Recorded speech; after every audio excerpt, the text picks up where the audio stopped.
This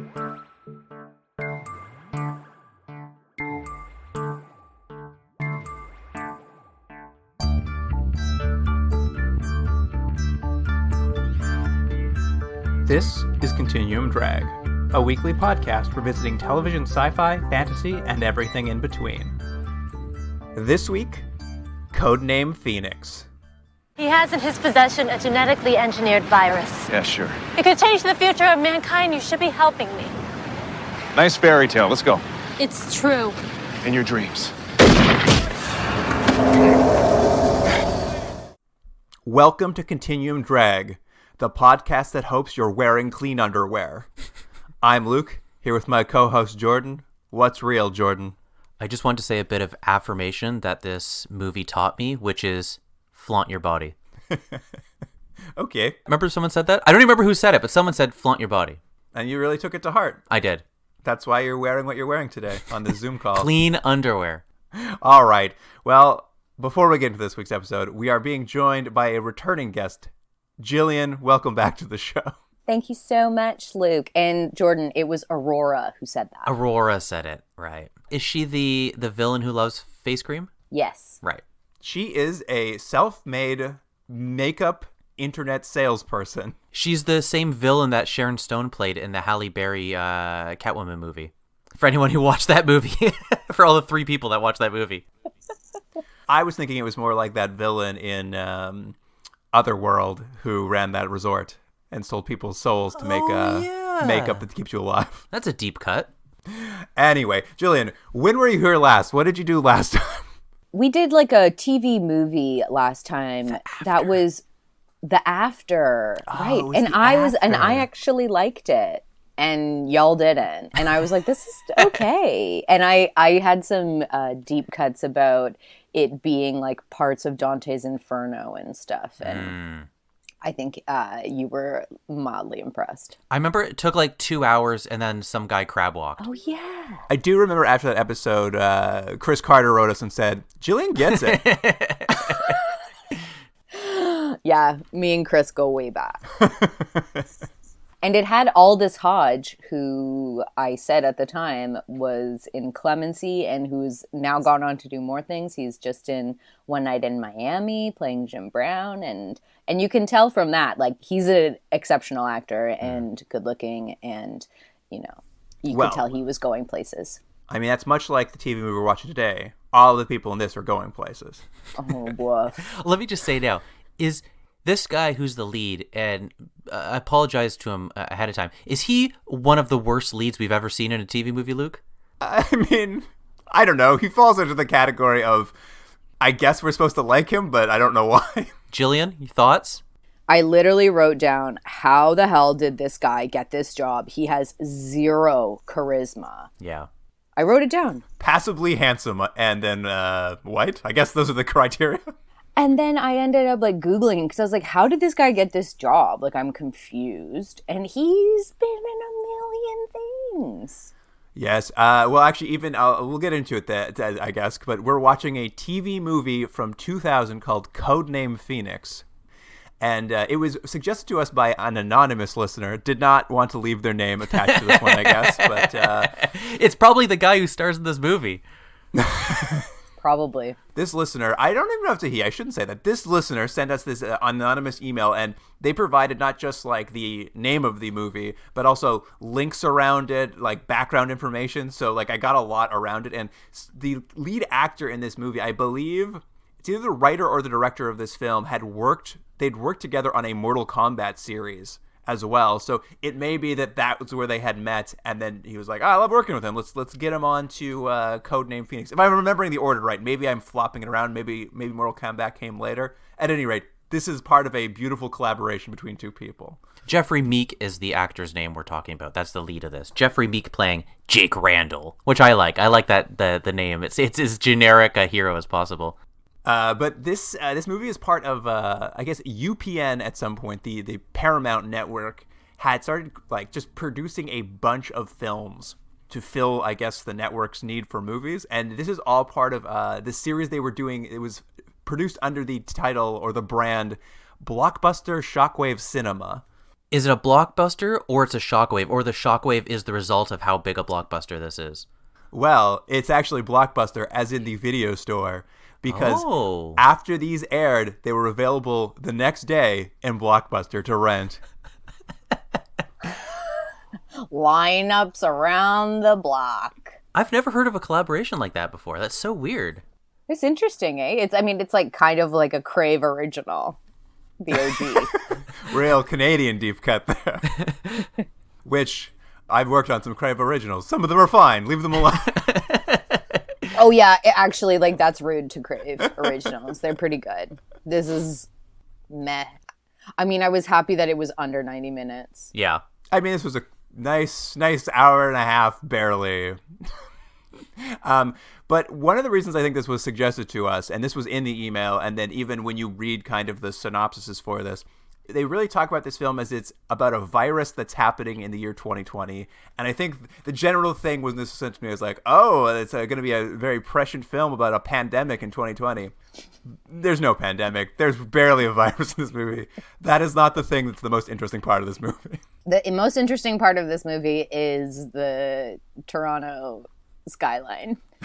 It is funny, and I'm sure we'll mention it more, but you know, lots of things are filmed obviously in other locations, and this is clearly supposed to be Hollywood because they do this real, like, I don't know, Limp Bizkit sort of shot of the Hollywood sign and stuff, and then it just cuts to the CN Tower. I mean, there's also Roy Thompson Hall, which I know people who don't live in Toronto probably wouldn't recognize it, and I've seen it in lots of shows like The Boys and Umbrella Academy and stuff, but the CN Tower, people know what that is. They have to. And it's not even like they're hiding it. There's literally a sniper on it. It's prominently featured in this in this film. But then, like, he's just, the guy is, like, it's like a downward, like an upward angle shot, and he's leaning over with the CN, like, very phallic beside him.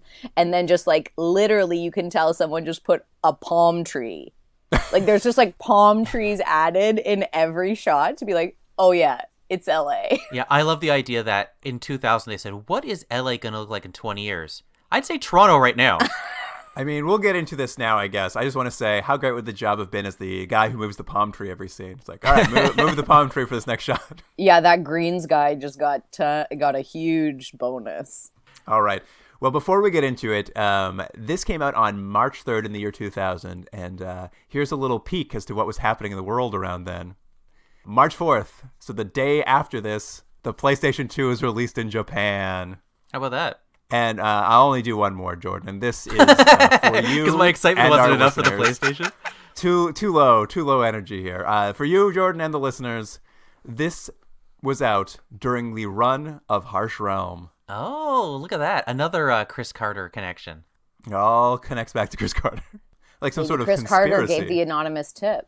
Can I mention something I found about this? Mm-hmm. I was looking up more to see if anyone was talking about Codename Phoenix, and not surprisingly, no one was. But what I did find is that the Secret Service has different code names for people, different politicians. And in 2008, they had a code name for a politician. It was John McCain when he was running for president, and his code name was Phoenix. So he's the original Codename Phoenix.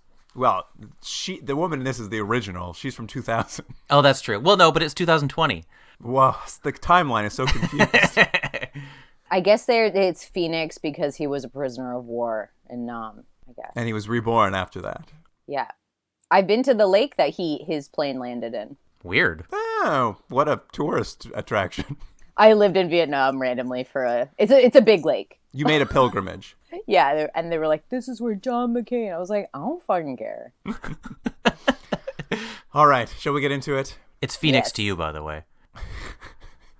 Here is the IMDb summary for Codename Phoenix.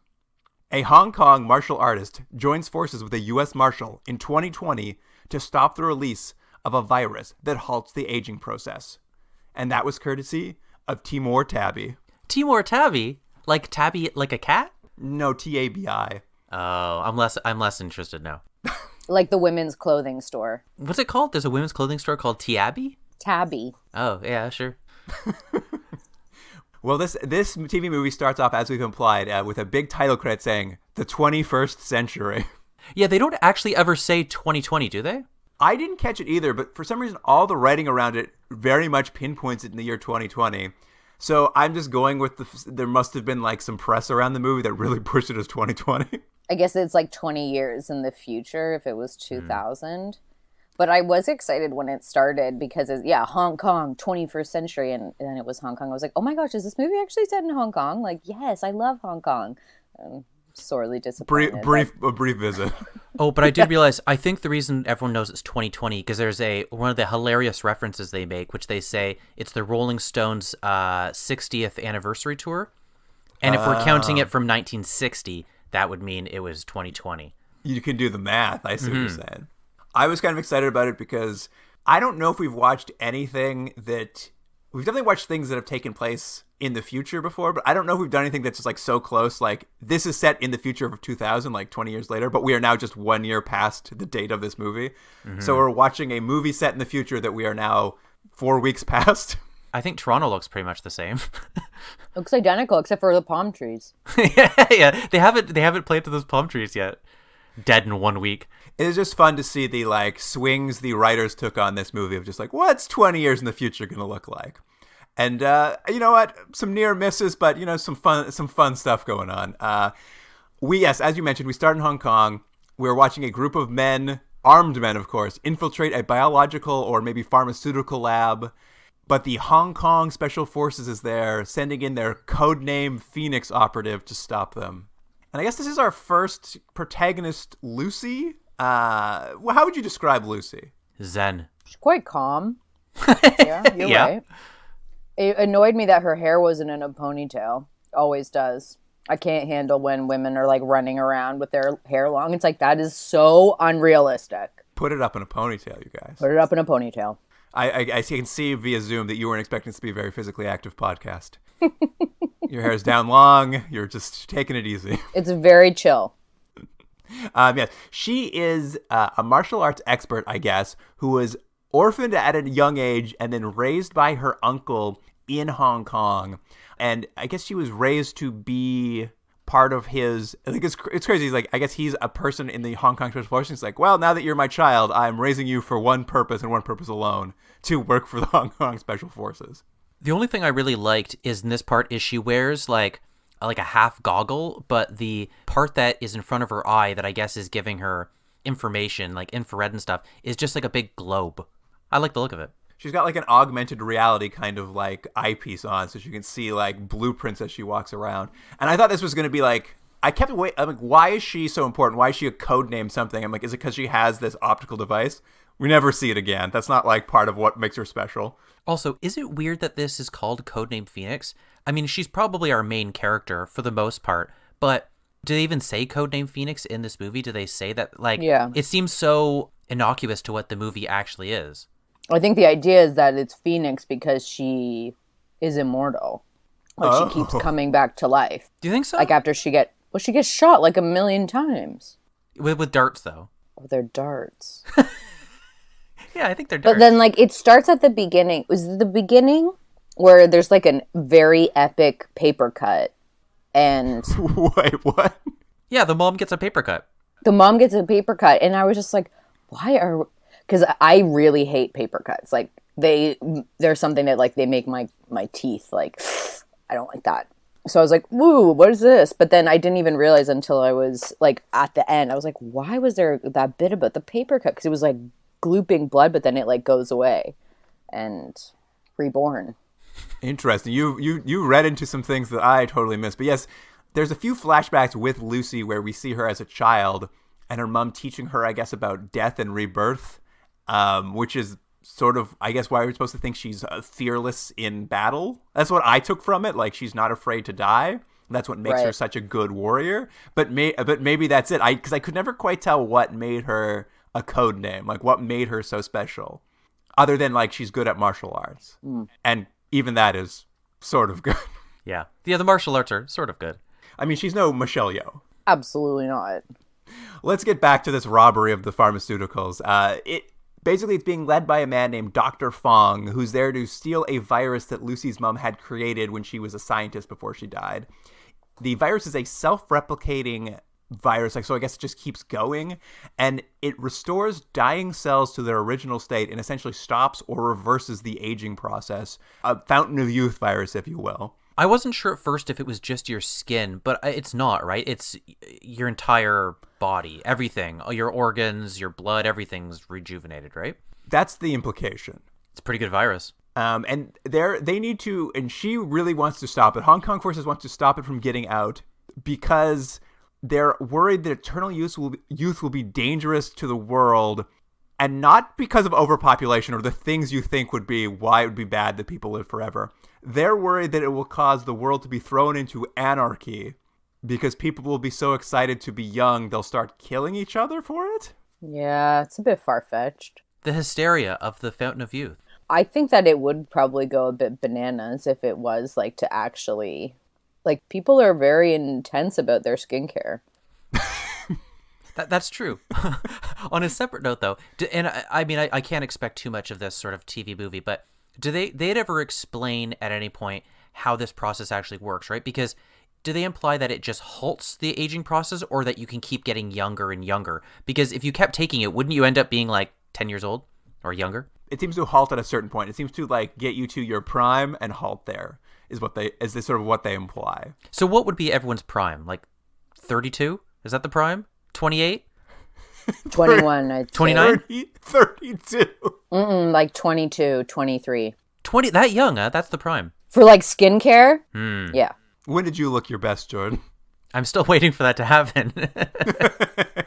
I think my 50s will be it. Anyway, Lucy is unable to stop them, and she's ambushed in her attempt to like stop this raid on this pharmaceutical company. And the bad guys use a sonic grenade that like sends off a sound wave that hurts people's ears to escape.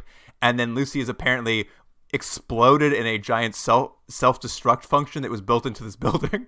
I don't even remember that. There's a blocking thing that made me laugh at one point when she's getting chased by these guys, because she runs down a hallway and gets to like a wall she can't get past, and then she like fights them, and then she just runs back the other way because there's not enough room in the set they're using, and that made me laugh. She's just running back and forth. She doesn't know where to go. Well, Jordan, do you think she's dead after this explosion in the factory? Do you I think was Codename worried. Phoenix is dead? Phoenix. I thought she'd rise again. Anyway, cut to the Hollywood sign. We're going to LA for the rest of this movie. And they're really selling it that it's Hollywood. It's so fancy. Yeah. Well, it has to take place. It's important that it takes place in Hollywood because... It's where all the beautiful people live. Exactly. Well, fair enough. It's a theme, Jordan. It's called a theme. Yeah, okay. Where do the most like self-obsessed people in the world live? Hollywood. Jordan, admit you're wrong. I'm wrong. Yeah, I'm wrong. And we catch up with a group of U.S. Marshals who are out hunting a bounty on a serial murderer who's worth $20,000. This is like, honestly, I'm asking, is this film, like, was it supported by the U.S. Air Marshals? Because it really felt like a paid promotion for them, and it was gross. Do you think these are the Air Marshals? Oh, not Air Marshals, just Marshals, the U.S. Marshals. I was like, this is, like, ridiculous. I don't and know. also, it felt like they were just, like, vigilantes. It's free market law enforcement, Gillian. Let's talk about that, because this is what this movie's all about, is in the future, in the year 2020, the USA has switched from regular law enforcement to free market law enforcement. It's terrifying. So they didn't defund, they went the opposite way. They defunded everything, but then gave it to private companies. Yes. Yeah, the kind of idea here is, as someone says, formerly low-paying public servants now compete with each other to capture bad guys for their 5-figure bounties. So the more bad guys you can catch as a marshal, the more money you will receive. Someone also implies this system has been applied to teachers and firefighters as well, but I didn't know how that would work exactly. Yeah, I thought the same thing. It's like, so for teachers, I'm like, so the amount of PhD students you eventually get when you're a grade school teacher, you get a little bump? It's a real long game for teachers, unfortunately. Always. But yes, this free market group of U.S. Marshals, we have a whole ragtag group of, I guess, sort of friends who do and don't work together in competition for these. So there's like 5 U.S. Marshals we meet right off the hop here that at first it's hard to tell who our hero is going to be. But the first U.S. Marshal we meet is Kenny Baker. He's a redheaded former rock star wannabe. And I guess the comic relief of this movie? No. And I actually thought he was going to be our star for the first couple minutes. And I thought, oh no, this is going to be the star of the show. And then when we meet the actual guy who's the lead, I thought, give me Kenny back. I agree. Because this Kenny was in the whole bit with the CN Tower. That was him, right? Mm-hmm. Yeah, he's the first person we meet, and it does feel like this is going to be his movie. He loves iPads. Well, I don't know if you guys caught this. I'm sure you did later, but there's a little bit of world building here where they talk about why his name is Kenny. Apparently, everyone's making fun of him because his parents named him for some cartoon character who just wouldn't stop dying. Oh. I didn't even catch that, but hilarious. Me neither. Did you miss that? Did you miss when they said he's named after Kenny from South Park, a show that apparently in this world's 2020 is no longer a going concern? Everyone's forgotten about it. But you know what they haven't forgot about? Tomb Raider 7. I love how much you guys enjoyed this movie. There's just silence on the other end of it. Did you see though? Did you see on the sign though? Tomb Raider 7. Someone decided that video game would just keep going and going and going. It's not the video game. That's the movie. Oh, I thought it was the video game. How many? No one cared about that movie, did they? I did. I loved Lara Croft Tomb Raider.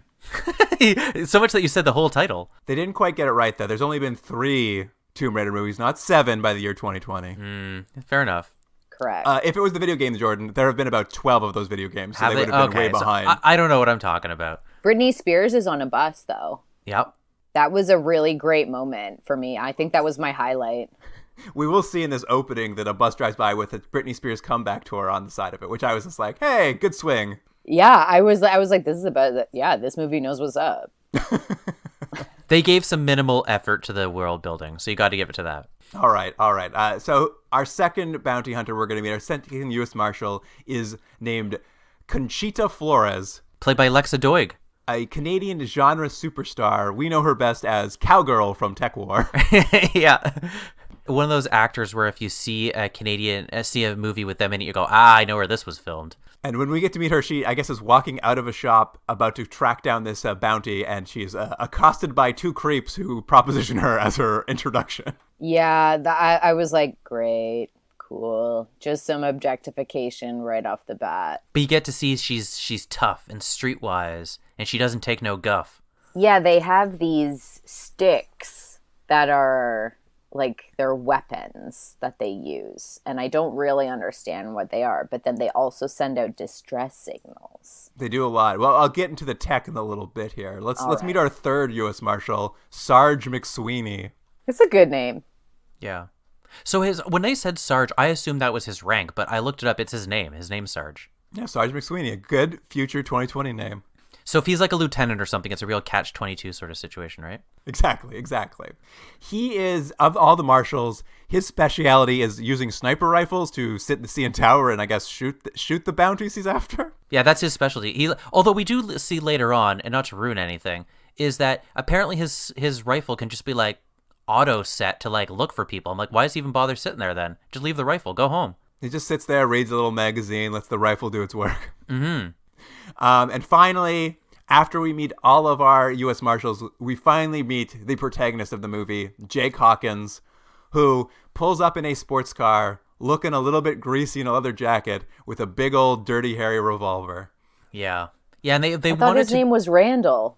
Yeah, it's Jake Randall. It's not Hawkins? No. Really? I remember Hawkins, too, though. Oh, anyways, on IMDb it says Jake Randall. I remember them calling him Hawkins the entire movie, but maybe I've lost my mind. Either way, they want to go for this sort of like lone cowboy sort of kind of guy because he's got like a holster on his side for his dart laser gun, but I don't know if it is that cool. I honestly, when they introduced him, I did not think he was going to be the lead because he looked very smarmy to me. I thought he was going to be like kind of a jerk character, but as we come to know very quickly, no, he's a good guy. He's on our side. He's one of our friends. I think they should have right off the bat had a line of dialogue that mentioned that he was an android, and it would have made his acting made a lot more sense. That's a great idea because he was just so flat. I couldn't even. Wow. Because I agree. I didn't think that he was going to be the main character. And then like as the movie kept on, I was like, this guy still? Are we still with you? Are you the main? And then I was like on IMDb being like, oh no, he's the main character. These marshals track down bad guys using a new sort of, I guess, future technology where they have tablets in which they can see a map of the city they're looking around in, and their target is always highlighted on it because of a technology, a satellite in the sky that they refer to as God. The global orbital detection. Very close. The geostationary orbital detection system. There it is. It can read barcodes and brainwaves from space, so you can't hide from God. Yeah, which just makes you want to barf.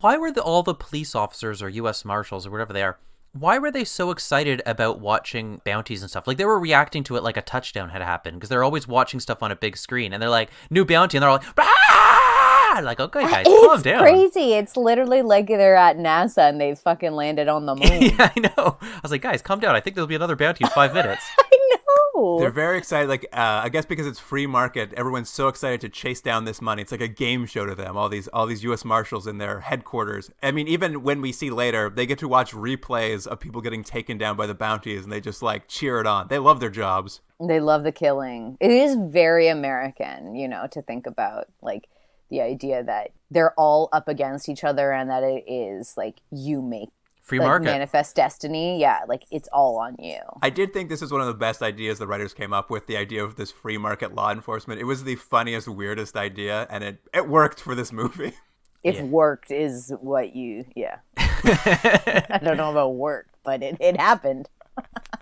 I liked it. I liked the concept. This was one of the fun parts I thought of the movie. At any rate, Kenny, our redheaded friend, manages to track down the bounty in an alley, only to get beaten up by this serial murderer. And our hero Hawkins swoops in to shoot this man down to collect the bounty with a pithy one-liner, "Nighty night."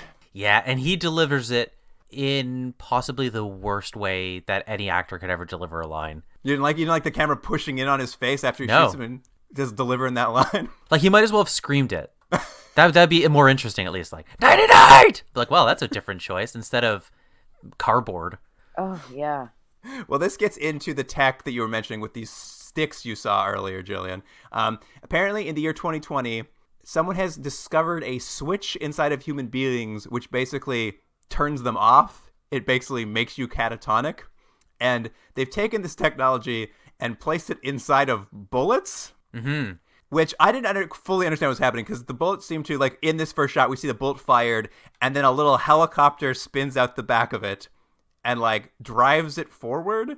They're supposed to be darts, though. I did look it up. That was supposed to be the point of this, is that I think it was also so they could get a PG rating, is that no one actually gets killed. They just get incapacitated. Yeah.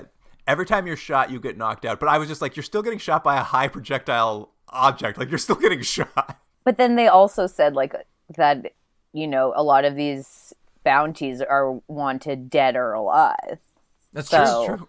But you got to sleep bullets. So I guess the idea behind that tech is that whatever thing that they trigger in a sleeper hold, that is what it manifests. Yeah, something like that. Because they also have their sticks, which is funny because they can shoot you and put you to sleep, but you also have a stick, a like baton that they call a switch stick. Yeah. And with that, you can zap someone you've shot with a sleep bullet and wake them back up, but you can also just zap them again and put them back into unconsciousness. Well, it's a little shorthand for the show to be able to have characters come in and out based on what they need, but it is weird that all the technology kind of does the same thing. It's like, what does your gun do? It knocks people out, wakes them up. What does your stick do? Knocks people and wakes them up. What does the screen do? It knocks people and wakes them up. It's the future. That's why free market law enforcement's okay now, because you can't kill anyone. You just put them into a nice, cozy sleep. But you can. You can kill them. There must be some side effects, though, of, like, the poor Lucy in this, who gets shot, like, I think 85 times. She must have some long-term effects of this. She has, like, has a heart murmur. I mean, there must be some problem with knocking someone out unconscious and holding them in a legal stasis indefinitely. The stasis is weird, especially, like, when it went to that, I guess, where the police headquarters, which is just, like, this giant warehouse full of sleeping people.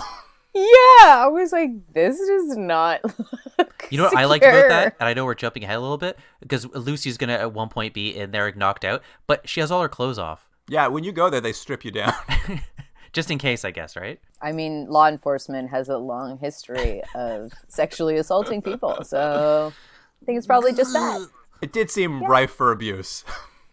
But yes, this is sort of the technology that allows them to take down bad guys and zap them.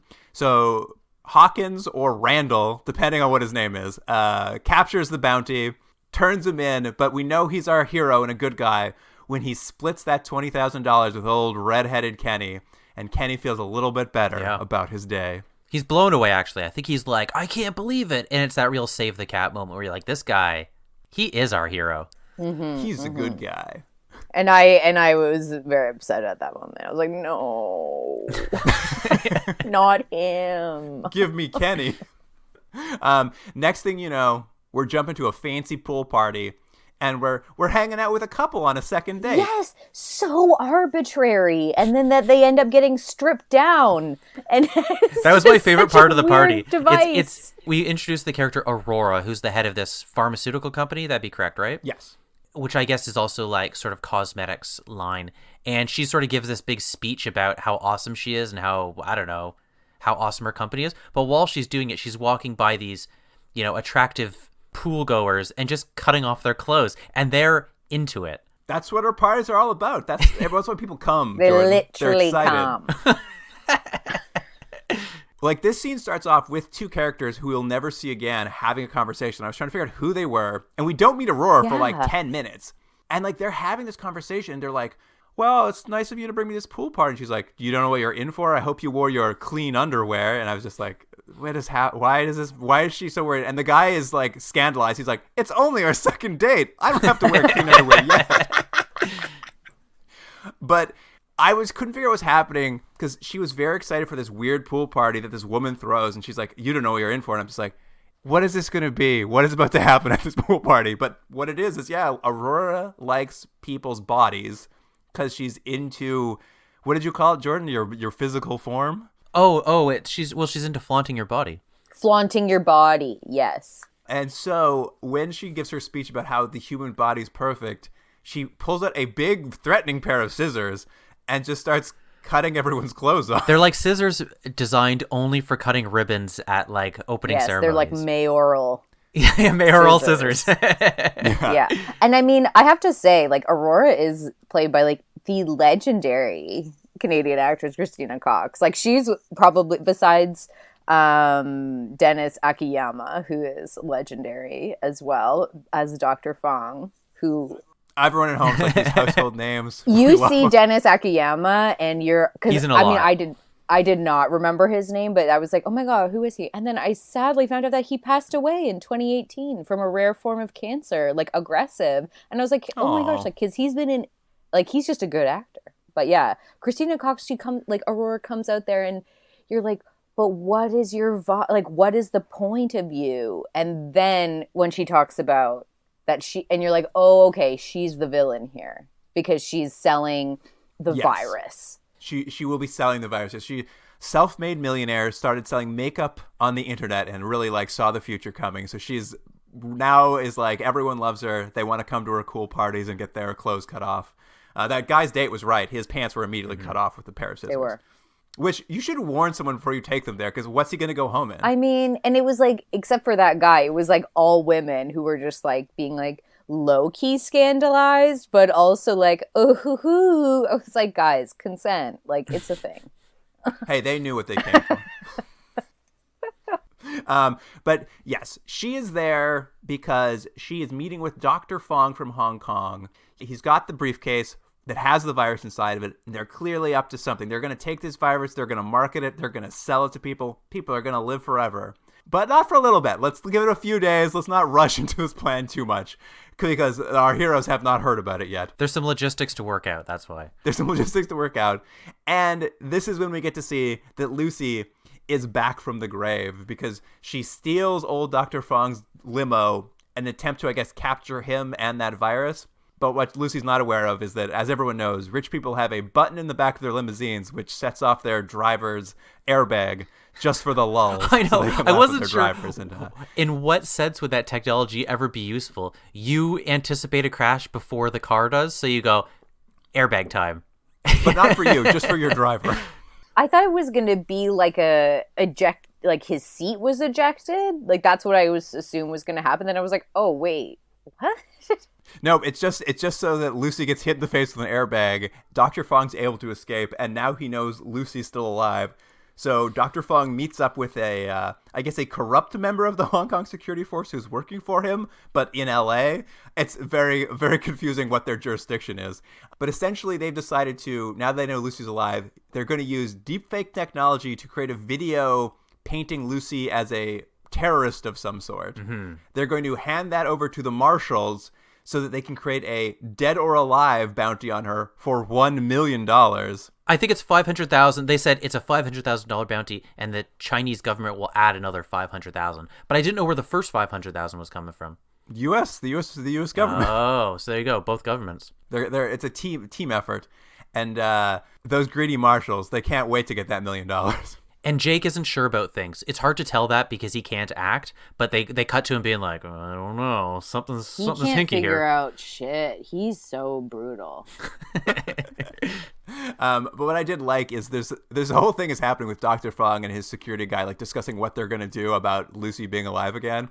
But they shoot it all like Game of Thrones style. So they're just sitting in a room watching holograms of scantily clad women for no apparent reason. Yeah, what? I didn't understand that. It's just like the Game of Thrones thing. It's like, oh, we got a bunch of exposition. Let's just like fill it with scantily clad women. That'll keep people's attention. Very 2000. It was very unclear as to what, because I didn't even know what, they're like, let's look at a different one. I'm like, I don't understand. Like, what are you doing with these holograms? Just, you gotta watch them and you gotta leave later. It's LA. It's what a time. Yeah, it's just LA. Don't worry. Anyway, basically what's happening is the marshals are now tracking Lucy down, and I guess because they have God, there's no like mystery to how you find these people. Like Lucy basically walks out of a screening of Tomb Raider 7, and old Sarge McSweeney is waiting outside for her with his sniper rifle, and the only reason she gets away is a panhandler stops her. Who has his panhandler's license. Yes, she has a panhandler's license. She's a legally licensed panhandler. It's because she's a veteran of the Colombian War. She just wants a swipe of that money stick. But as this poor panhandler's asks for money, she gets shot in the back by old Sarge, and Lucy's on the run. I have to say, though, the lady who played the veteran, she made the most of her scene. She was like, you know what my character is? Manic. She did really stand out. I thought she did a good job. She wasn't dressed enough like a panhandler for me. She just looked like a regular human being, but she delivered. Yeah, I think and so, they too. let you know that in 2020, there are licenses. Yeah. It's important world building. It's like when those people on the subway busk. You have to have your license or you're not allowed to busk on the subway. Mm-hmm. Maybe this was said in Toronto. Anyway, Lucy takes off. She's running from what she now knows are marshals after her, and she heads into a nightclub, but it's a daytime nightclub because everyone's there, but it's daytime outside. I have a question about the club.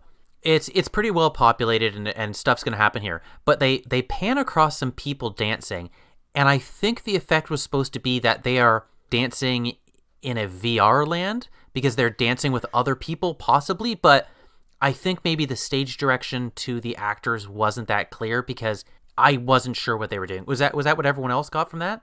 I think it is. Like, there's a live band playing and regular people are just regular dancing. But there's also just a section of the bar where you can just wear VR gear, and I think it's unrelated to it. Like, I think they're just like, one of them's on a roller coaster, one of them's playing some sort of game in VR. Like, for some reason, you also go and play VR inside of a nightclub. It's like for the guys whose, like, girlfriends brought them here.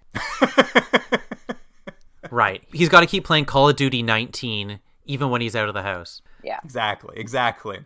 And of course, when you're at this bar, you can let a dude at the bar buy you a cold fusion with a cherry in it if you have time. I like the drink. That was the blue drink, and it was a little bit of dry ice on it. I love me some futuristic drinks. Very steamy. But Lucy beelines to the women's washroom, which I guess to hide, where there's just like all these women in there, and they're all talking in like future slang. which I couldn't make out all of it, but like the couple lines of future slang I got, I was in love with. Like one of the women is just like, "There's no way he's downloading my codex, de facto." So I love the idea that people are walking around yelling de facto in the future, and I guess downloading their codex maybe is getting their number. I mean, they must have had codex like back in 2000, but like I like that everyone has their own codec software that is like unique to them, and that if someone becomes close to you, they can download it. Yeah, that's pretty good, right? Yeah, I like that. But also in this bathroom, unfortunately for Lucy, is the U.S. Marshal Flores. She's also in there to catch her. I guess she's tracked her into this bathroom. There's a big martial arts fight in the bathroom. She also does a very timely Ricky Ricardo impersonation. Hey, Lucy. It's still killing in 2020. They don't remember what South Park is, but they remember I Love Lucy. But it basically ends with Lucy kicking her ass, throwing her into a bathroom stall where we get the classic sound effect of a toilet flushing. Oh, speaking of, I did write down here that there is a truly insane sound design in this film. And the Foley in everything is just manic and poorly done. I thought it was very over the top, but I was just like, somebody just decided to go for it. Like the scenes where they're at the Air Marshal, or not Air Marshal, U.S. Marshal headquarters, aka like Toronto City Hall or something, and like you can hear like murmurs of people's like reactions in the background, like, oh, she's this boo boo boo. I was like, this is the worst I've ever heard. It's building the world. I liked how insane it was. It felt like everyone knew this movie wasn't good, so they're just like, I don't know, just have fun, just do whatever you want. True. So Lucy escapes the bathroom fight, only to step into the nightclub where our redheaded U.S. Marshal Kenny is waiting for her, and he hauls out a huge automatic assault rifle and just starts mowing down the people in the nightclub like it's a massacre. I think it was supposed to be almost played for laughs later on, because he sort of just starts indiscriminately shooting people, and he doesn't get her, and we're going to, like, I think it's a scene or two later where we have a lawyer come and kind of clean up stuff, and it's like, was that supposed to be funny? I think the idea is supposed to show how these bounty hunters are perhaps out of control in this future, because watching him mow down all of those people with an assault rifle was very dark. Though I did like that one bouncer really does his job. As soon as he starts killing people, not killing them, putting them to sleep, the bouncer steps up and then knocks Kenny the fuck out. Yeah. He does not care that he's a U.S. Marshal. But yes, as you mentioned, Jordan, this leads to a great scene, I think a couple scenes later, where the U.S. Marshal field lawyers show up and start waking up all these people that have basically been shot down in this nightclub and offering them an instant $5,000 settlement for being illegally shot in a nightclub. It actually made me think, I don't know if this is financially a better system than what we currently have. There's bounties the government has to pay for. There's all these lawsuits they have to pay for. I don't think it works. I think at some point Kenny talks about having personal liability insurance for how bad he is at his job. It is this Wild West. This is what I mean when I like this. For some reason, they put so much thought into how this free market sleeper bullet U.S. Marshal would work. Like the idea there's field lawyers showing up and giving instant settlements to people. And when that one guy's just like, I'm not settling with you. This was a violation of my rights. The lawyer's just like, all right, well, the lawsuit queue is about 20 years long. So if you want to wait, you can, or you can take this $5,000 now. Yeah. Anyway, there's still one more marshal in this ragtag group of marshals we haven't seen in this chase of Lucy yet. And that is, of course, old Hawkins and or Randall. What's his first name? What people call him his first name? Jake. Jake sees her going into a parkade, so he chases her in his car, and then that becomes a foot chase along the outside of the parkade, at which point he's knocked off the side. In order to give her a save the cat moment, she has to save him from falling to death, and this sort of builds this like really loosely put together idea that like, oh, maybe she is a good guy and Jake needs to take her more seriously. Yeah, but it's sort of thing she's like, she sort of loosely explains to him kind of what's happening. He doesn't really buy it, so he shoots her with a dart and knocks her out, which I think is the first of her dart sleeps. Yes, but he doesn't take her into the marshal's office yet. He takes her back to his home and wakes her up so she can see his cool retro CRTC monitor that's now a fish tank. That's got to be inappropriate, right? To knock out a criminal of some sort and then bring him back to your place? Like, that's creepy. Free market. This place is like the Wild West. Like, I feel like you can do whatever you want. I agree with Gillian. I think you can do whatever you want. There's a whole bunch. This whole scene in this house is just a lot of blah, blah, blah about plot stuff. But what we kind of see is Hawkins is, I guess we can tell he's going to fall in love with her because that's this kind of movie. But he takes a quick second to pick up his dead wife's photo to stare at it longingly, so we know he's conflicted. I love that. And it was just, because he can't emote at all, it's just like, oh, he's looking at a photo. I guess we're supposed to, as an audience, do the work here to realize that he's sad. They'll slowly fill in the details here that she was killed in the 2008 Colombian War. Mm-hmm. Yeah, he talks a lot about Colombia. Which also, I like the swing the writer took here, is when people talk about 2008, they refer to it as 2008. But yes, apparently this was a U.S. incursion into Colombia for a literal war on drugs. I mean, it sounds right. It sounds like... Didn't go well. You have panhandlers now that are there because of the Colombian War, and you have dead wives. This is a lot like Tech War. Do you remember Tech War also had a South American war? Like, all of this stuff seems so much like Tech War to me. I was crazy. It is a lot like Tech War, you're right. But this scene basically ends with Lucy now gets to grab Jake's zap stick, knocks him unconscious, and she's back on the run. But I think you implied this earlier too, Gillian. Apparently the zap stick also sends off a signal if it's used on its owner. Yes. Because Kenny's busy buying a $49 hot dog, and he gets a signal telling Inflation. him... What's that? Inflation. It's crazy. It might have been only $46. My bad. Yeah, $46 for a hot dog. Maybe it's made out of, like, foie gras or something. It was just a street meat, just some street meat on the corner. The guy said that's just the price. Anyway, he gets a notification that old Jake has been knocked out by his own switch stick. So all the marshals converge on his house, and they immediately see that Lucy's there. And unfortunately for the rest of them, McSweeney finally gets the sniper shot right this time. He hits Lucy, and he's going to get that $1 million bounty. And he's not going to share it. Sorry, we're friends, but we're not that good friends. Yeah, they set up this sort of conflict between all of them as if, like, one, you care about these characters, or it's really just so later on when they team up, you're like, I'm finally glad these amazing three-dimensional characters found a way to get along. But then I remember when he did actually get her, all I could think about was like, well, you ain't gonna get there first. You got a long way to go, bro. It's true. His sniper shot is into a suburban neighborhood where Jake's house is, but it seems to also be off of the CN Tower. Everything's off of the CN Tower in this world, in Hollywood. He seems like he's just always on top of that tower, but like they just like, it can see the entire city. Maybe he's God. He's a geosynchronous orbital defense platform. Yeah. So they basically she's caught, McSweeney's getting the bounty, and then back at old Jake's house, none of his marshal friends come to wake him up. He is still unconscious laying on the floor. The person who comes and gets him out of his unconsciousness is this gentleman named Sasha, who has been like peppered throughout the movie as a person that Lucy will call. He's a childhood friend. He's been catfishing her. He looks like this like cute youngish man that she's known since childhood on this like video chat platform on her phone. He's showing up to help her escape trouble by waking Jake back up. But when we see him finally, it turns out he is just like a pudgy bald man. Yeah, he's balding. He's got hair. He's got hair. He is, so what we come to learn is this man who's been catfishing this woman since childhood needs Jake's help to rescue her from being captured.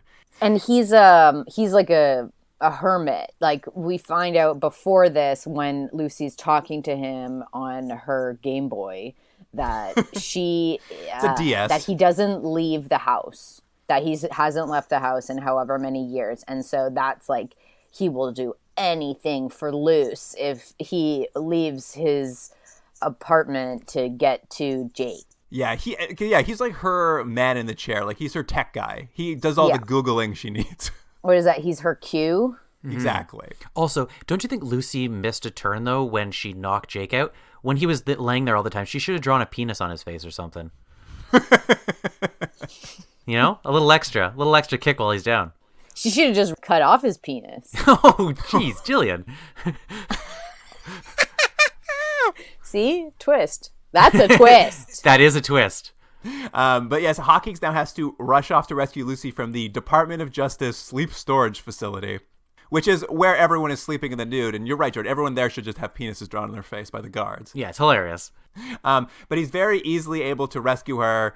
He arrives just in time. Dr. Fung had sent an assassin, I guess, to kill her in the sleep facility, but stops that guy, wakes her up, finds her some clothes somewhere, and they escape the sleep facility to figure out what's really going on with this clearly corrupt bounty. Unfortunately, of course, for Jake, they get him on security camera, so now the U.S. Marshal Service is putting him under a bounty, and they're jacking the price up to $2 million. And unfortunately for the viewers, we have to see more of Jake. Yes, and like as if that man could be worth $1 million. Give me a break.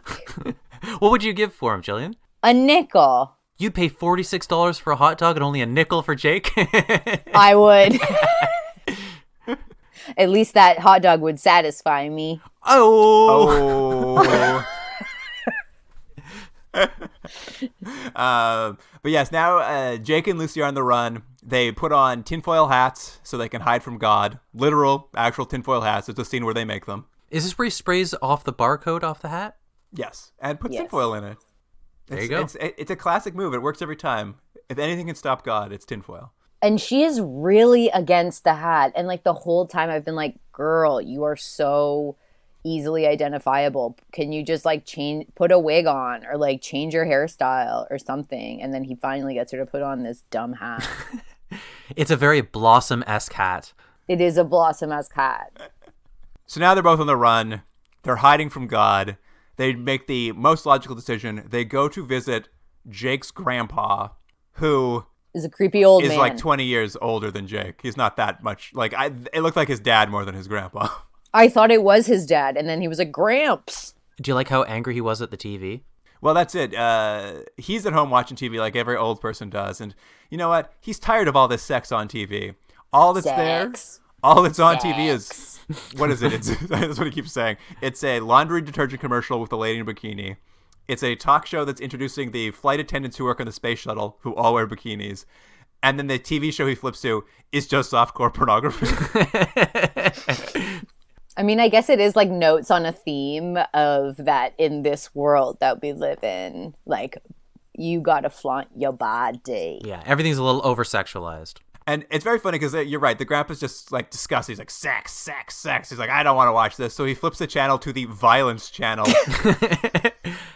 And that pretty much sums up America, I think. What I did like, though, is the violence channel. That's the only one you need a adult access code to get to watch the real violence. Otherwise, you can't access it. Whereas I wanted the movie where he spent the next 45 minutes trying to figure out what his access code was. I did think there's a missed opportunity for him and Jake to be constantly having a conversation about that when Jake shows up. It's like, I can't access it. We've gone through this 1,000,000 times. It's 6969. Mostly this scene with Grandpa, though, between Jake and Lucy and Grandpa, it's just mostly more exposition. It's like when they went to his house. The only things that really happen here is Grandpa is a bit of I guess he's a creep.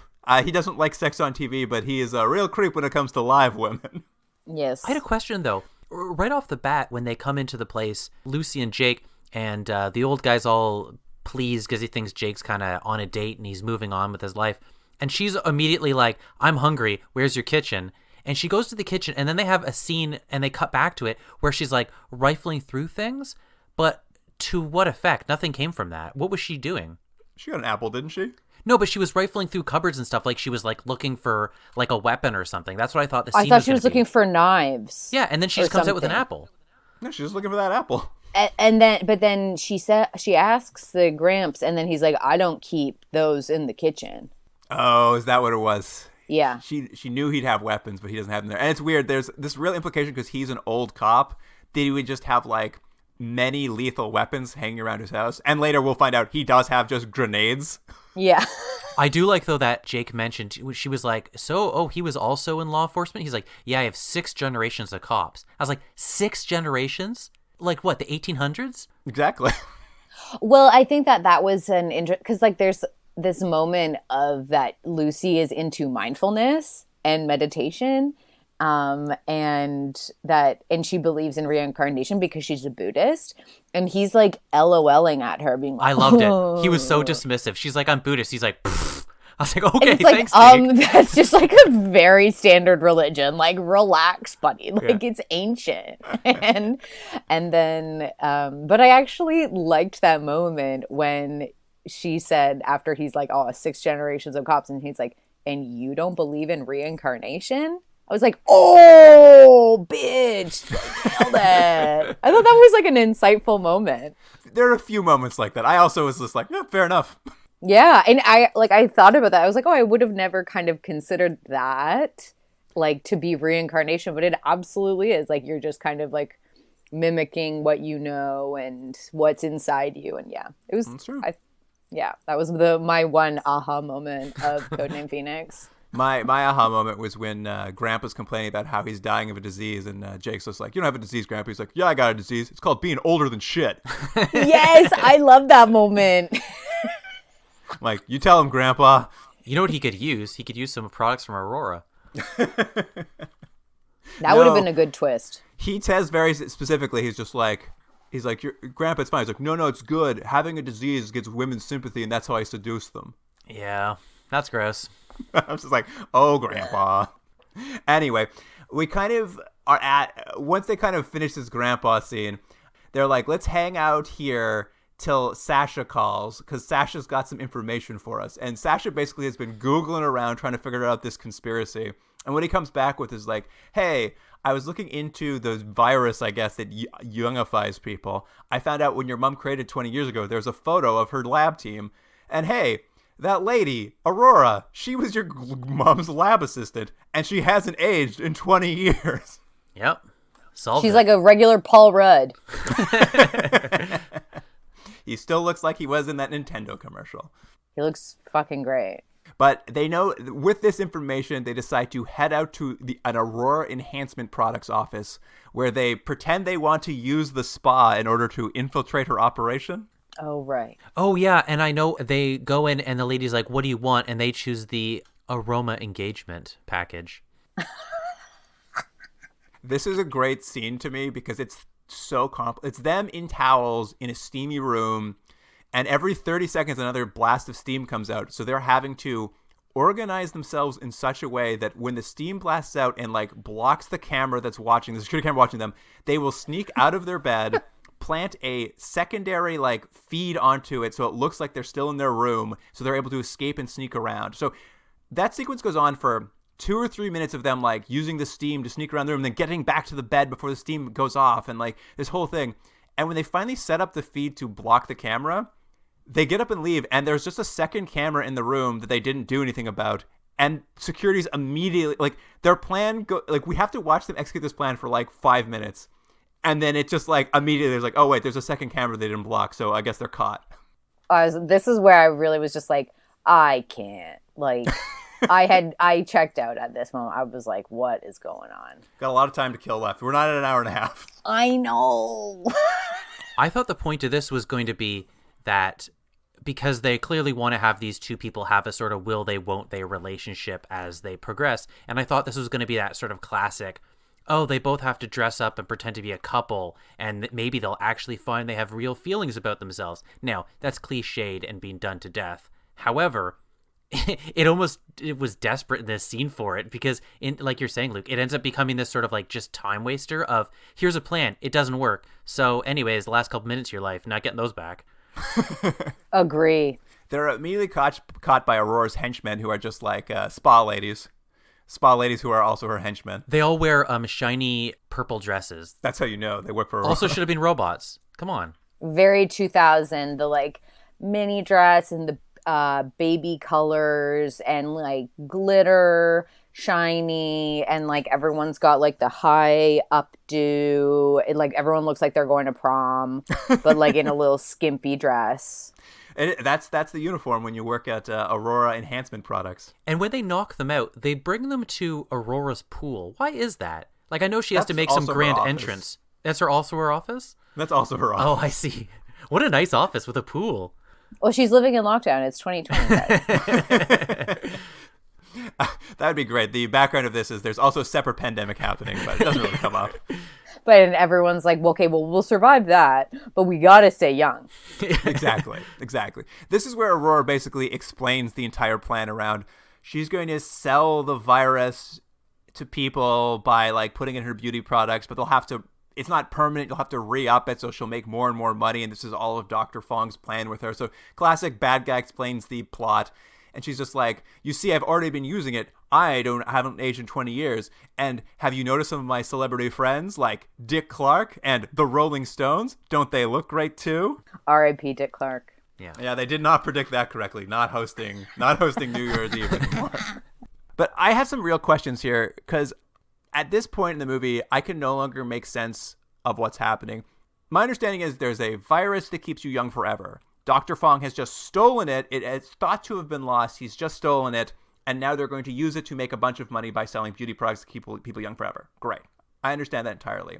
But now we're to understand Aurora took this same virus 20 years ago into her body. She has not aged in 20 years and has also been sharing it over the course of that 20 years with Dick Clark. So she already has access to a constant stream of this virus to keep young. To have done this. Like, Fong just showed up 2 days ago with the virus. I think she only has North American contacts. She's looking for some worldwide distribution. But then Fong is also giving her samples of the virus, and she's freaking out because she doesn't want to get old unless she gets it on a regular basis.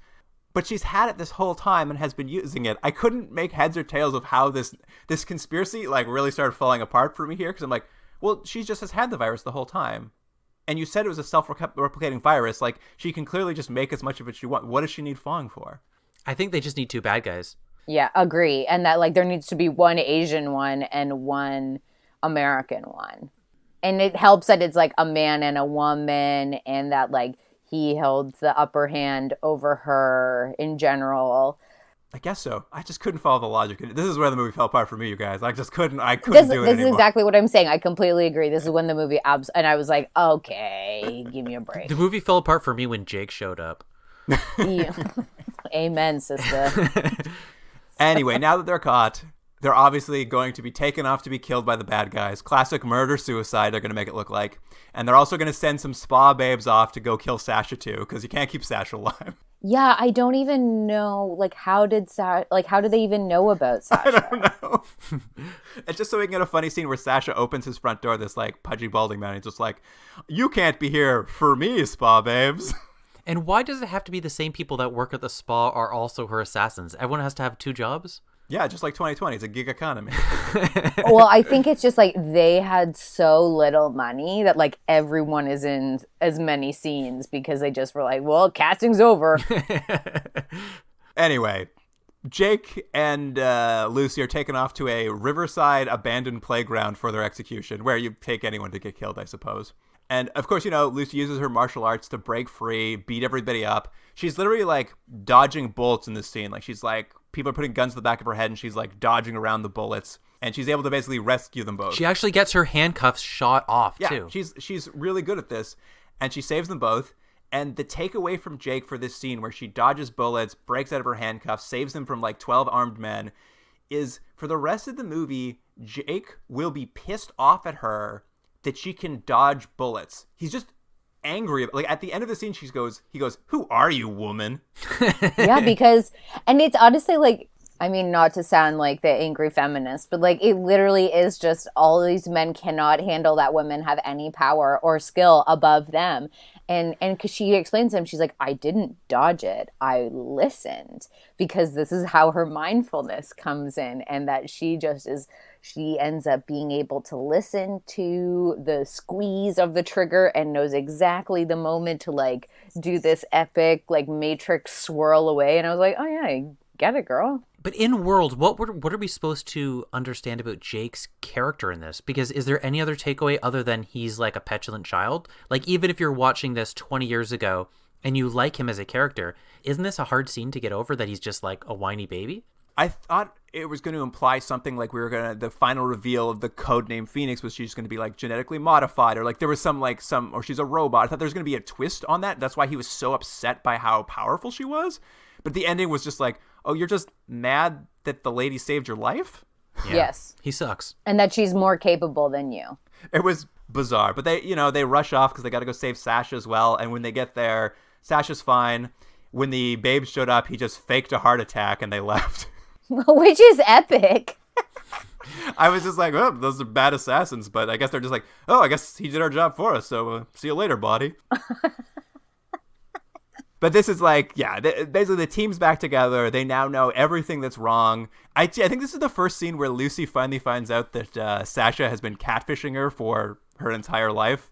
She's totally cool with it. She's like, that's fine. But, like, I think that there was a moment, like, at the beginning it was saying that it wasn't that they were just friends. Like, she, like, low-key loved him and blah, blah, blah. And I thought that they were going to get together and that was Jake's competition with Sasha. And then Jake's like, oh, whatever, he's a fuggo. So I'm going to... Like, even when they see him on the little thing before he gets, like, outed as not being, like, a surfer dude, he's like, oh, nice to see ya, Sasha. And then she's just like, I just see a good friend. And I was like, oh, fuck off. Why can't you be like, who cares what you look like? I love you, man. That was what I was missing. I was like, it doesn't matter. There's another line, I think it's in this scene or the previous one too, where for no reason, because they need to keep building that there might be a love story between Lucy and Jake, where like he's angry and she's like, who was the person that you lost? You must have some like damage that I can help. And it's like, and he's like, I don't want to talk about it. It was my wife. And I was like, well, who cares? This whole thing, we've had 2 scenes of his wife that add nothing to his character or to the movie. And it's just like, these characters aren't good for each other. No one cares. Agree. You would prefer he get together with Sasha, the man who's Absolutely. been catfishing her for 20 years.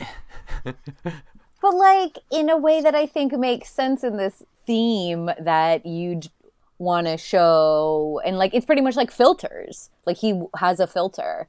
And, like, that made sense to me that it doesn't matter what you look like. That, like, you care about each other and you support each other. And I was like, that would be how this movie would have any redemption in my books. Thematically, that would make the most sense to you. Yes. Fair enough. That's a very good reason to and overlook is this the scene lies. where Sasha mentions that he also might have pooped himself? Yeah, I was going to bring that up. This is also, he's just like, they're waking him up and they're like, and not Sasha. Sasha doesn't say that. Sasha doesn't say that. It's Jake. Jake says, hey, Sasha, do you have clean underwear I can borrow? And I'm just like, what is happening in the future with everyone's diet? Well, everyone's just pissing themselves because they're like, whoa, maybe when you get the stick. Oh. And, like, maybe you pee yourself, which would make sense. That would make sense, actually. No, that's probably it. When you get knocked unconscious, you are definitely soiling yourself. Yeah. Anyway, the mission must continue. Hawkins manages to send a message off to his Marshall friends, basically asking them for help in taking down the big conspiracy around this virus. They all storm this big business pitch meeting that Aurora and Dr. Fong are having. They're basically asking wealthy people to invest in the makeup virus that'll keep them young forever. But I'm just like, why do you need investors? You're already a super wealthy person. What is happening? Also, it's more like an NRA convention, am I right? Why? Well, but every single person has a gun 3 seconds later. Yeah. I didn't even notice. There's a scene where they come in and Jake comes in and he's like gigs up, kids, and then he pulls the gun on them, and every single person in the place pulls a gun back on him. Oh. I just noticed when someone threw one of those sonic grenades down, it was Kenny's time to shine, because since he's an ex-rock star, his hearing is not very good, so he's able to turn it off. Was that? I didn't even catch that. Me neither. That was his big hero moment, is like everyone's ears hurt, but not Kenny's, because he has ear damage from being a rock star. He's lost that frequency. And I was like, his big moment has finally arrived. Anyway, in this scene, all the other marshals manage to catch Aurora, but Dr. Fong gets away, so there's a big chase for Lucy and Jake. They run down to the docks. They all get in motorboats, and now it's a motorboat chase as well. Oh, I should mention, the part where they're chasing the boats and they're running down the bridge over the water, they're running toward the place where I had my prom in high school. Iconic. Yeah. You had your prom at that shitty Ontario Place building? Exactly, yeah. And it had a spinning dance floor, and I have a very sad story about it, but I'll tell you off the air. He does. He does. It's an amazing story. The listeners are going to be writing in, demanding to know. Anyway, they're in this boat chase now. They're driving around the harbor. So at some point off camera, they went and got grenades from Grandpa. They're throwing grenades at the boat, but none of the grenades, they're all duds for some reason. Because they're old. They're old grenades. That's how it works. So many weird things are happening that, like, I was just like, what is happening now? They're jumping from boat to boat. They're getting to fistfights on boats. The virus in a briefcase flies off a boat and ends up in the water. One of the grenades finally explodes and kills Dr. Fong. And, like, they're like, well, I guess we've solved the day. And Lucy's like, well, let's go pick up the floating briefcase full of virus that's been the entire plot of this movie. And Jake's like, no, let's just leave it in the water and pretend it exploded. And she's like, okay. So we're supposed to believe as the viewer that the briefcase is what they really want, even though they haven't really mentioned a specific briefcase, because I assume in this future they have the information for the virus or multiple sources of this virus that they're being distributing. No, this is the only, they said this is the only that's left. They thought it was destroyed. This is the only remaining sample that anyone knows about. And it's been in this briefcase the whole time. Yeah. It's so weird. And this has been the MacGuffin they've been chasing.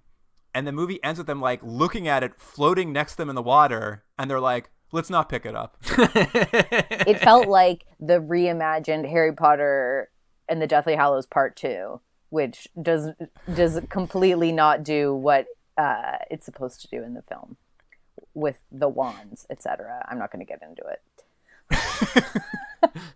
My only assumption was they got to the end and they're like, should they pick up the briefcase and end this? They're like, no, we might do a sequel. Leave the briefcase in the water so someone else can find it. True, like Jumanji.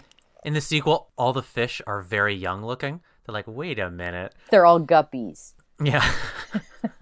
The stakes have never been higher. What's really important, though, is that we know that Jake and Lucy have fallen in love and they're going to go hang out. But not even. They don't even kiss. No, well, the actors didn't like each other that much. Clearly. Well, he keeps rubbing her. They just say, it's like, we are definitely in love, right? Yeah, and he's like cradling her. It's awful. It sucks. But we go to the best scene of the movie, I think. You think so? Where we get to finally see Aurora's been put in a prison cell? Yeah. And she's crying to herself, and they're like, she's looking at a mirror, and why she's looking in the mirror is because she's gotten slightly older. Yeah, I guess we finally get to see what happens when the virus runs out, is like, you are like still a very attractive old person. Yeah, because like Christina Cox is young. And so they had to like do, I don't even know. It's like I feel like they drew a couple lines on her face and she's like, the greater hair. But here's the thing. I know it's for the visual effect that she's aged, but even in this world with this technology, let's say you're having a youth serum that makes you young again and you stop taking the serum. Won't you start aging at that point? Why would you suddenly rapidly age overnight like a pear? Like, it doesn't make sense. She should just be like, she's like, oh, now I'm going to start aging now. That's unfortunate. Classic sci-fi trope, just like in Otherworld when that lady's makeup counter at the island exploded and then she aged immediately. Yeah. You just age immediately. That's why you got to keep taking it. It's like in Stardust, the witches who are also, they need like the blood of a star, and they classic blood of a star. Yeah, and if they don't have that, it is pretty immediate, but they just like become hags again. Again, I don't think she looks like a hag though. I think she looks No, like she an looks attractive great. young woman with some wrinkles. Yeah. The makeup department spent like 20 minutes on it. But we do get a cut to one final shot in this series, or the TV movie. They're in the bullpen at the U.S. Marshal's office. The big screen is playing a big announcement that the $2 million, they've transferred it from Jake and Lucy to Dr. Fong and Aurora, and they're going to split the $2 million among our 4 bounty hunters and Lucy. So it's a 5-way split of $2 million. Isn't that great? Everyone in the bullpen cheers. I know. I wasn't sure why they're cheering. I'm like, they didn't get any money. Yeah. They're just so excited for our heroes. And we needed to know as viewers. We couldn't leave without this 30-second sequence where we knew who got the $2 million and if they split it 5 ways. Crazy. What about Gramps? Like, Gramps doesn't get a cut of that? I was just like, why does Lucy get a cut? She's not a U.S. Marshal. Agree. But no, I feel like the way that they did like a 5, like, people, I feel like she may have like been recruited. She was deputized. Right, so, I don't like- think she's recruited. I think you just like write your name on a form and be like, I'm it. I can kill people. I would like to collect bounties, please. Yeah. I I'm like pretty shooting people. sure. Yeah. I'm good at it too. She's good at dodging bullets for sure. She is. They didn't have any awkward scene where, like, she's like, hey, by the way, Kenny, remember when you tried shooting me 800 times in that club? Yes. It's just, everyone knows, it's just part of the job. It's Yeah. nothing personal. Nothing personal. But that's it. That's the entire TV movie. I would say nothing is solved because the virus is still loose in the world. Yeah. And I don't know. I feel like the idea of calling it a virus the whole time was like weird to me. I was like, is this a virus? But I guess technically it was, but it felt wrong. It was just hand waving around like we want a fountain of youth. I guess this time we're calling it a virus. Yes. Well, because the idea, when you think virus, you think something that's transmitted from person to person, but that's not what this is, right? Correct. This is an injection. Yes. Yeah, which doesn't make sense. It's just like, if it's a self-replicating virus, it can just spread. Like, you don't need to sell it. Like, it should just like make everyone young the second you release it. Yeah. But it turns out she's been using it for 20 years. Wouldn't it be great if there was a person at the end who's just like, what was that all about? Like, the virus is still out there. Everything's fine. These guys didn't solve anything. And in the background, they're still high-fiving each other because they're stupid. Well, no, and then someone comes by and says, oh, what it was all about? It was about Jake getting over his dead wife. Yeah, somehow he did. Somehow he did through this show. All right, do you guys have any final notes before we get to ratings? No. No, it was bad. I've got something for Jordan. Oh, great. Jordan's so excited. You can tell by his tone of voice. The director and co-writer of Codename Phoenix, Jordan, is a continuing drag all-star. Nice. He wrote an episode of Galactica 1980. Oh, wow. And do you want to know which episode he wrote? I'm gonna guess the introduction of the Super Kids. He wrote Spaceball, Which one was Spaceball? the one where they play baseball for an episode. Oh, that was bad. Good on this guy. The entire episode of baseball. So he's been writing not very good sci-fi for at least 30 years. Now he's directing, too. He worked his way up. All right, you guys. Let's get into rating this. So, Gillian, would you like to begin with Codename Phoenix? 4. 4. No explanation. Bad. I think it's pretty self-explanatory. I'll go next, I guess. You know what? This movie was very dumb, but I had fun watching it. Way more fun than I thought I should ever have. I don't know why, but this movie just made me laugh nonstop. I'm gonna give it a 6.5. Oh my gosh, 6.5, Luke. That's I'm shocked. I had a good time. All the stupid stuff with the marshals, all of like every new dumb like world building piece, I just couldn't stop laughing. I felt like the people who made this realized they were just making trash, and they're just like, how dumb can we make it? And I was like, keep going, keep making it dumber. I always enjoy watching these TV movies because they're kind of one and done. And if it's good or it's bad, it's just like, well, there it was. But I'm more on Gillian's side of things. I'm giving this a 3.5. And the 0.5 is for the last scene where she's crying in the mirror. I really enjoyed that. Otherwise, it would have been a 3 from you. Otherwise, it'd been a 3, yeah. Yeah. That scene saved it a little bit. 3.5. Well, some very mixed opinions on this one. I mean, no one's saying it was good, but some very like either side of that 5 mark. But Luke, you've been recommending it to friends and family. Oh yeah, I mean it's the pandemic. What else are you doing? Do you have something better to do? It's true. It's true. All right. Well, Gillian, thank you so much for joining us again. Thank you so much. It was really fun, even though this movie's trash. I mean, there's no one would say otherwise. I have a list now of like 75 of these UPN science fiction movies they made for Blockbuster Shockwave Cinema that are on a list somewhere. So, unfortunately, we're going to come back to more of these and see what else they do. Are they mostly made in Canada? They must be. I'm sure this like one team just made one a week for like a year. Right. Yeah. Right. I hope they're in the same universe. I did think that there was maybe going to be some, like, I was like excited for the like Asian and like Chinese element that like I thought it would. And I mean, some of the fight scenes were okay. And like, I mean, I think they saved the movie for me because like I love a good martial art sequence. Yeah, that's not what this was though. This was just to give it that sort of exotic flair. I agree. Yeah. And that like, yes, it would have been like developed in Asia and Yeah. 3.5. All right. Well, that wraps it up for this episode. If you want to email us about what is this called? Codename Phoenix? There we go. Yeah, Codename Phoenix. You can email us at continuumdrag@gmail.com. And of course, on Instagram and Twitter, the handle is @continuumdrag. We're going to have some clips from this show. Gillian will answer emails about Vietnam and where John McCain landed his plane. Absolutely. Yeah, we'll forward emails you receive through us, Gillian. Oh, I will say that I think I give this a 4 out of 10, and it would have been a 3, but only the 4 because I think the name Codename Phoenix is strong. Strong, if unrepresentative of the show. Correct. All right, you guys. That's the end of the episode. Listener, thank you for joining us. And Jordan, I'll see you next week. See you then. Continuum Drag is recorded in Toronto, Ontario. Theme music by James Rex Seidler. Produced by Jordan Dullock and Luke Black. Special thanks to Aaron Hughes.